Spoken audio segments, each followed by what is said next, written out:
Welcome to our latest news brief. Today, we're diving into a really cool leap forward in AI that's changing how we all experience video from around the world. We're talking about a breakthrough that tackles a super tough problem, making translated video sound, well, actually human.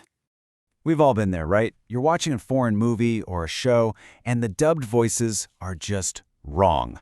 They're either talking way too fast or weirdly slow, or they just sound like a robot. For years, this has been the big weakness of automated translation. So what makes this so incredibly hard to get right?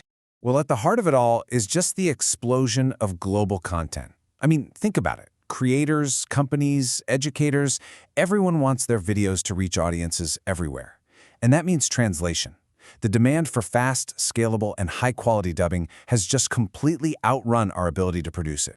The old-school method, it involves whole teams of linguists and audio engineers. It's slow, it's expensive, and it creates a huge bottleneck. Now, AI was supposed to be the answer, an instant, scalable solution.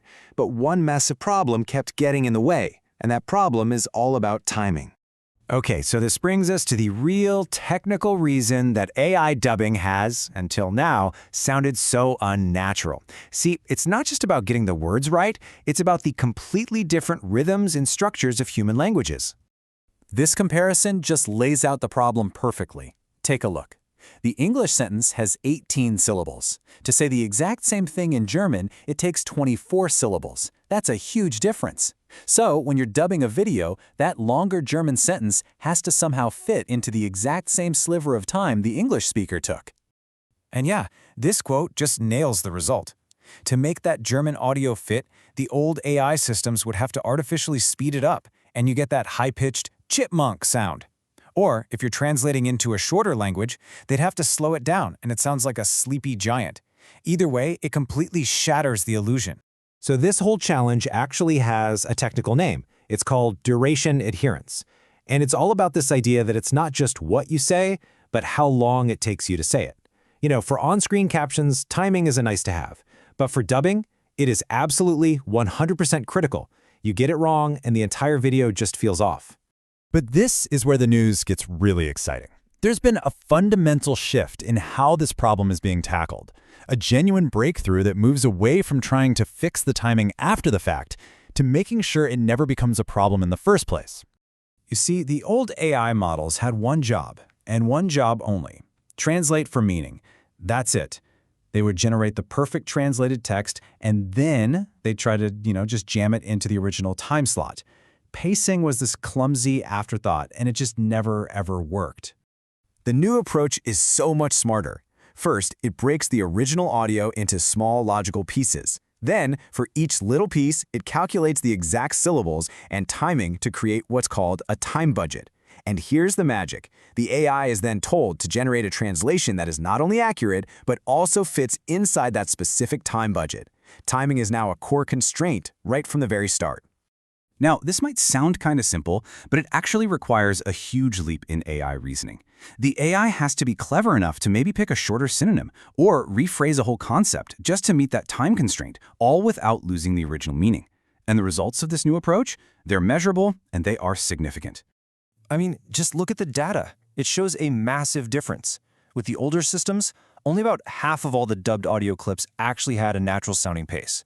With this new pipeline, that number jumps to 80%. That is a huge, audible improvement in quality that you can really hear.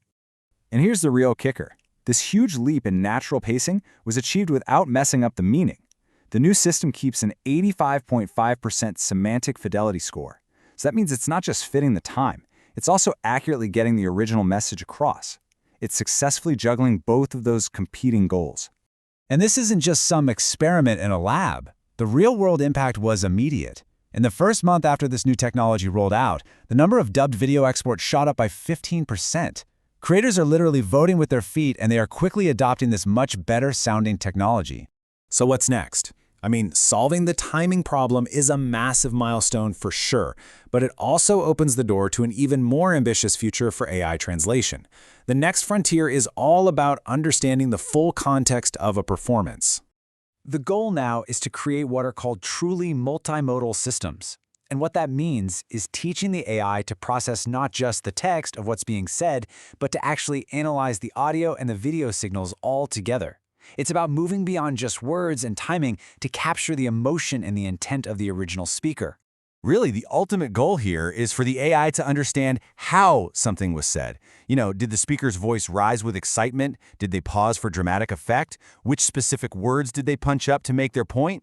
Preserving these kinds of nonverbal cues is the real key to a translation that doesn't just inform you, but actually connects with you. And this leaves us with a really fascinating final thought. We are right on the edge of a world where AI doesn't just translate language, but can actually start to translate performance and emotion across all these cultural barriers. I mean, what will it mean for art, for entertainment, for how we all communicate, when a speaker's full intent can be perfectly preserved in any language? The future is going to sound very, very different.